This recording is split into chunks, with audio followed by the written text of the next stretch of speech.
આપણે જોબની સાથે સાથે બિઝનેસ ચાલુ કર્યો હતો, તો એ વસ્તુ કેમ અને એ ટાઈમે કઈ રિસ્ક વાળી ફિલિંગ આવી હતી? એકચ્યુઅલમાં મેં જોબ કરી છે 94 થી 99 એ આસિસ્ટન્ટ તરીકે કરી છે. પછી 99 થી 2005 મેં બજાજ કન્ઝ્યુમર કેર આયુર્વેદિક પ્રોડક્ટનું ડિવિઝન છે એમાં કામ કરેલું છે. તો જ્યારે મેં જોબ સ્ટાર્ટ કરી ત્યારે જોબ છે, બિઝનેસનું મારું એવું કોઈ બેકગ્રાઉન્ડ હતું નહીં કે હું બિઝનેસ કરી શકું, કારણ કે આપણું મીડિયમ પરિસ્થિતિમાંથી છીએ આપણે, એટલે એ વસ્તુ આપણે કરી નહીં શકતા. એટલે આપણે જોબ સ્ટાર્ટ કરી કે ભાઈ અર્નિંગ થશે, તો આપણે અર્નિંગ કરવા માટે જોબ સ્ટાર્ટ કરી. અને જોબ કરતાં કરતાં એવું લાગ્યું કે ભાઈ હું જે પ્રોડક્ટ્સ જે છે કંપનીમાં હું જોબ કરું છું, તે કંપનીને જે પ્રોડક્ટ છે એનું સારામાં સારી રીતે પ્રેઝન્ટેશન કરી શકું છું, ડૉક્ટરને સમજાવી શકું છું, ડૉક્ટર જોડે રિલેશન સારી રીતે મેન્ટેન કરી શકું છું. ડૉક્ટર જોડે જે બિઝનેસ રિલેશન હોવા જોઈએ એ શોર્ટ ટાઈમમાં બહુ સારા મેં ડેવલપ કરી લીધા. તો મને એવો વિચાર આવ્યો કે ભાઈ આ જે કામ છે એ હું કંપની માટે કરું છું, તો મારી માટે કેમ નહીં.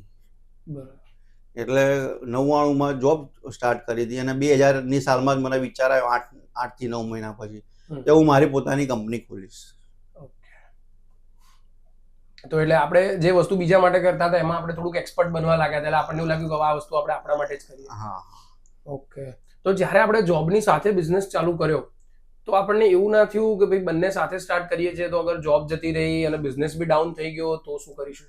હા, એટલે એમાં એવું છે કે દરેક વસ્તુમાં તમે કીધું એમ કે આપણે નોટ પેન કાગળ ઉપર લખેલી હોય તો આપણને ખબર પડશે કે ભાઈ જોબ માટેના આટલા ટોપિક છે, બિઝનેસ માટેના આટલા ટોપિક છે. તો જોબ માટેના જે ટોપિક છે એ તો આપણી અંદર હોવા જ જોઈએ, અને જોડે જોડે જે બિઝનેસના જે ટોપિક છે એ આપણે ડેવલપ કરવા પડશે. ટાઈમ આપણી જોડે 24 કલાકનો જ છે, એમાં જોબનો ટાઈમ છે 8 કલાક છે. તો બાકીના 8 કલાક જે છે એ આપણે બિઝનેસ માટે મનથી, મગજથી અને શરીરથી એને આપી શકીએ. બરોબર.